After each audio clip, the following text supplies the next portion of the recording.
কুশীলাভ বলছে, ও দাদু তুমি হঠাৎ দাঁড়িয়েছো কেন? বলে, দাদু ভাই আসল কথাটাই তো শোনা হলো, আসল কথাটাই তো শোনা হলো না। তোমাদের কি দীক্ষা নেওয়া আছে? ও দাদু, এই দীক্ষা আবার কি? খায় না গায়ে মাখে। বলে, দাদু ভাই দীক্ষা শিক্ষা কোনো খাওয়ার বস্তু নয়, এটা আত্মাকে শুদ্ধিকরণের একটি উপায়। দীক্ষা নিলে মন পবিত্র হয়, আত্মা ওই ঈশ্বরের দিকে অগ্রসর হয়। তাই বলছি দাদু, তোমরা তোমরা দু ভাই একবার ওই সরোবর থেকে স্নান করে এসো, আমি তোমাদের দু ভাইকে আজ দীক্ষা দেব। কুশীলাভ আমার মনির কথা শুনে স্নান করে এসে মনির সম্মুখে দাঁড়িয়েছে। বাল্মীকি মনি দু ভাইকে দীক্ষা দিচ্ছে।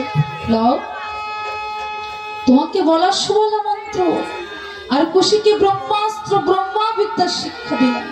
আমি আশীর্বাদ করলাম, আমি বাড়ি দিলাম এই মন্ত্রের দ্বারা তোমরা যে কোনো দেব দেবতাকে অনায়াসে পরাজিত করতে পারবে। এই ব্রহ্মাস্ত্র ব্রহ্মবিদ্যার দ্বারা তোমরা যে কোনো দেব দেবতাকে অনায়াসে পরাজিত করতে পারবে। দাদু ভাই, তা আমি যে তোমাদের দু ভাইকে দীক্ষা দিলাম, আমি তোমাদের সম্পর্কে কি হয়েছে বলো তো? তখন কুশীলাভ বলছে, দাদু তুমি যেহেতু আমাদের দীক্ষা দিয়েছো, তুমি সম্পর্কে হয়েছ গুরুদেব। প্রণাম হই গুরুদেব।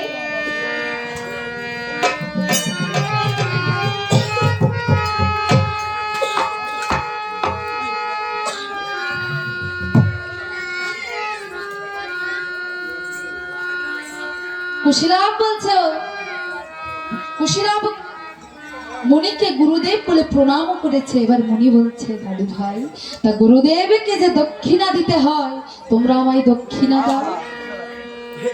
ও দাদু, তুমি তো দেখলে মায়ের কাছ থেকে তোমার সঙ্গে চলে এলে, আমাদের কাছে তো একটি পয়সাও নেই দাদু। দাদু ভাই, আজ যদি তোমরা তোমাদের গুরুদেবকে দক্ষিণা না দাও, তাহলে জগৎ সংসারে কেউ কাউকে গুরু দক্ষিণা দেবে না, আর গুরু বলে মানবে না। তাই বলছি কি দাদু ভাই, এই বনের মাঝে যত মুনি ঋষি রাজরাজা আছে, সবার কাছ থেকে কিছু না কিছু ভিক্ষা করে আজ তোমরা আমায় গুরু দক্ষিণা দাও। তাই কুশীলাভ মানে কি করেছে, ভিক্ষা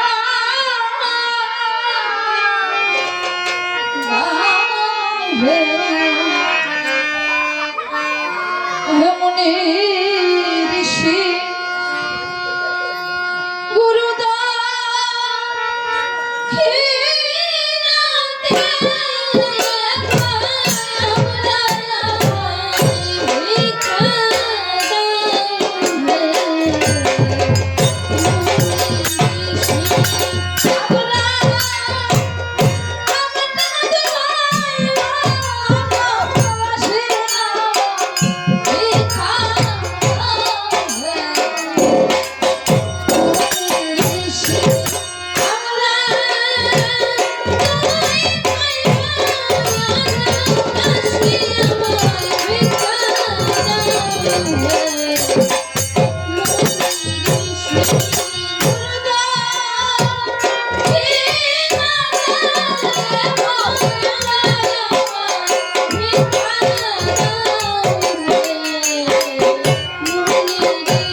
Oh,